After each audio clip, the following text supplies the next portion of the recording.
Hello everybody and welcome back to another video. Today we're going to be talking about how you can boost your productivity in 2021. Have you ever wondered how much you could actually get done if you were productive 100% of the time? If you could actually limit the distractions in the room and be as efficient as humanly possible? If you have, then this video is for you. Personally, I often cycle from ultra productive to doing absolutely nothing for 2 days. And that is because I become so burnt out after working incredibly hard that it leaves me almost unable to do anything else, to rejuvenate and recuperate after that really hard working day. And that's not the way it should be. Ideally, you'd want to spend a decent amount of time every day being ultra productive, but not being burnt out because you didn't overwork yourself. So that's what we're going to be looking at today. We're going to look at how you can boost your productivity and get more done in a shorter amount of time. And so I'm going on this journey.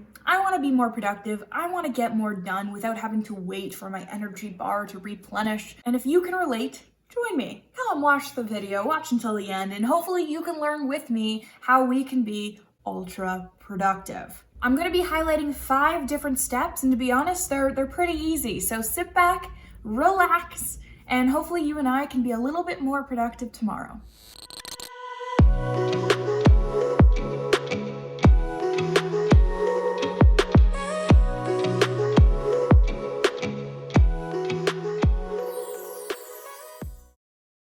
And so step number 1 is you want to eat the ugliest frog first. And so quite a funny name, I know, but it comes from Mark Twain. Mark Twain was once quoted to say, "Eat a live frog first thing in the morning and nothing worse will happen to you for the rest of the day." And really what I'm saying here is you need to do the most crucial or the most dreaded thing first. Get it over with. And you know, I didn't create this. I didn't come up with this. It was Brian Tracy who really came up with this productivity tip. And what is often the most dreaded thing on your to-do list is probably the thing you're going to procrastinate the most. But if you push through and complete that dreaded thing first, you actually end up saving all of the time that you would have spent procrastinating doing it. And so in the long run, it's actually very beneficial to just go ahead, eat the ugliest frog first, and get on with your day. It'll often inspire you to keep working as well because you know that everything else is not that bad, as I paraphrase what Mark Twain once said. Number 2 is the Pomodoro Technique. I see this one all over YouTube. I didn't even know what it was until I started doing this research, but what it is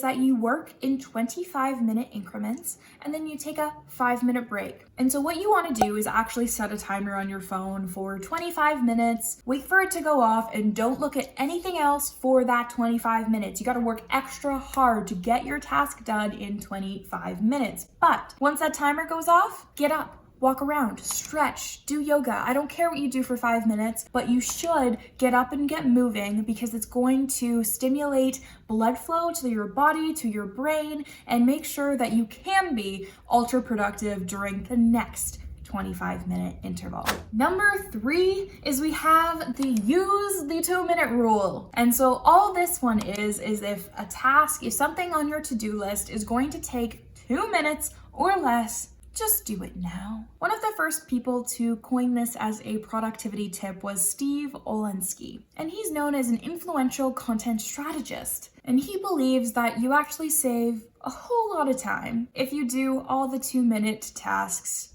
as you think of them. Rather than putting them off and waiting until you have more time, just do them now. And tasks that would fit into this 2-minute rule would be things like watering your plants, answering emails, feeding your cat, or maybe even doing the dishes if it's, just a few.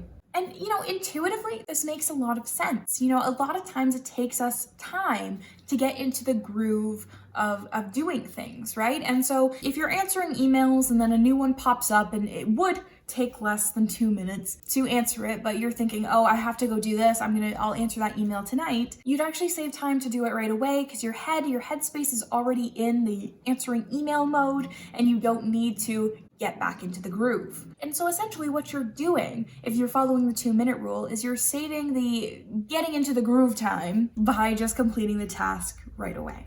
Number 4 is something we have heard over and over and over again, and we really want to believe is not true because honestly, this one does seem counterintuitive to me, but this is to stop multitasking. And for me, it feels like multitasking actually saves me time. So this is why this one's hard for me, because if I was doing something for school, maybe I'm like writing up an essay or reading over an essay or editing an essay, I might think to myself, oh, I have that podcast I really want to listen to. Maybe I could do it at the same time.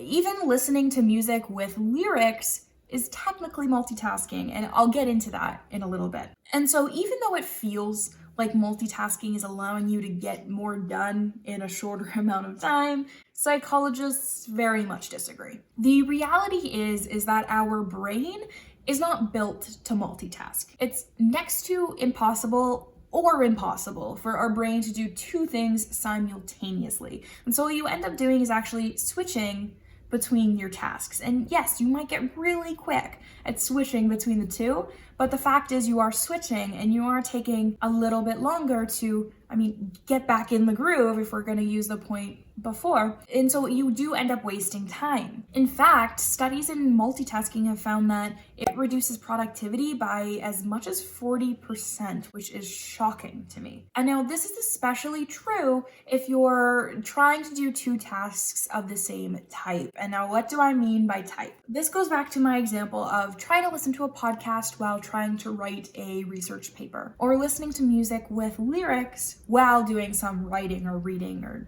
other listening task. And this comes down to our working memory, real structures within our brain. And our working memory has a couple different components. I believe it has 4 or 5, but 2 of which we're going to focus on today. And those are the phonological loop and the visuospatial sketchpad. So, quick little definitions. The phonological loop is responsible for all verbal communication, whether that be reading, hearing, or writing. Okay, that's all dealt with in the phonological loop. Secondly, the visuospatial sketchpad deals with what we are seeing. And so everything in our visual atmosphere, our visual material that's coming to the brain, that goes through the visuospatial sketchpad. Interestingly, our brain cannot handle 2 tasks that are within one of those sections. So if you're trying to do 2 tasks that are going through the phonological loop, it's not going to work. If you're doing 2 tasks that are going through the visuospatial sketchpad, not going to work. But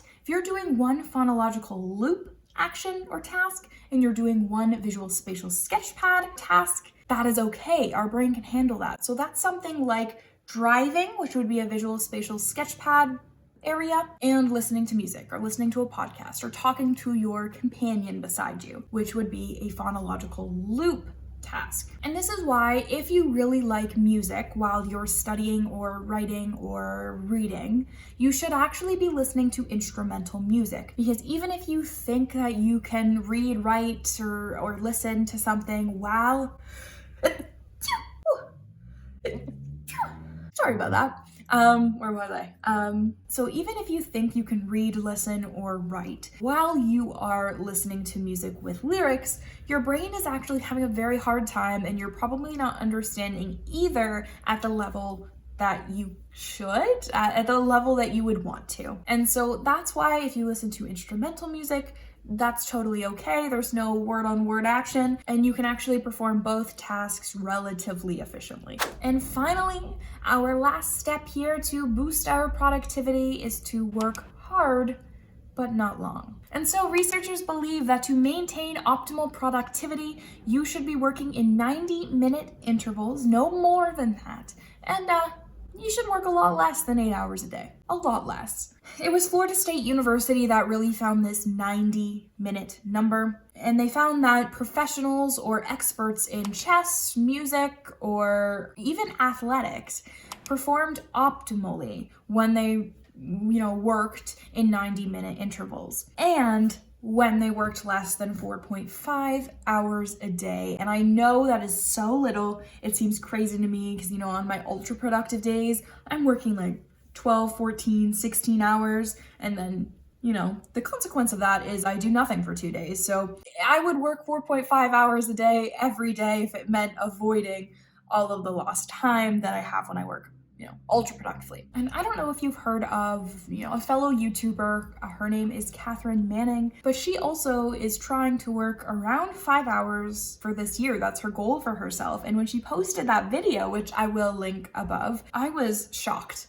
honestly. And so she broke down her day and really timed how long she was taking to do things. And she definitely did fit within that 5 hour mark. I think for most days, there might have been 1 or 2 days that she went over that, but for most days, she was working less than 5 hours and getting everything she needed done. And I think that's really the moral of the story is if you work efficiently, if you work like the ultra productively, the way we want to, you can actually get everything you need done in a shorter time than you'd think. When you limit distractions, when you time yourself, when you give yourself the appropriate time for breaks and movement, then you can work a lot better, a lot more efficiently, and just get a lot more done. And so, like I said, I will link that video above if you really want to check that out. She is a very successful YouTuber. I think she has over 300,000 subscribers now. And only a year ago, she was, I think, under 100,000. So she's seen amazing growth. She deserves it. She's awesome. Definitely check out that video if you want to see how a professional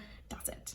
And I really do think that this is the best step to avoid burnout. And so basically just working less daily amounts to more work done weekly. And I think that's how we should all work. I think that's probably the best route to go. It's definitely much better than what I'd been doing. So this is a very important step in your productivity, but it's also a very big step in your mental health because you're avoiding burnout, which if you've experienced, you'll know how awful of a feeling it is. And so yes, work hard, but not long. All right, that wraps up my pretty quick video on how to boost your productivity. So tell me what you thought. Is there something I didn't include that you thought I should have? Is there something you do that really helps you? Put it down in the comments below. I would love to check it out, and I'm sure all of the people watching this video would like it as well. We're all trying to be more productive, be more efficient in 2021, and so any tips are greatly appreciated. Other than that, I hope you did learn something. I hope that this video does help you be more productive in the future. And if you are not already subscribed, hit that subscribe button, hit that like button, comment any questions you do have. It helps me.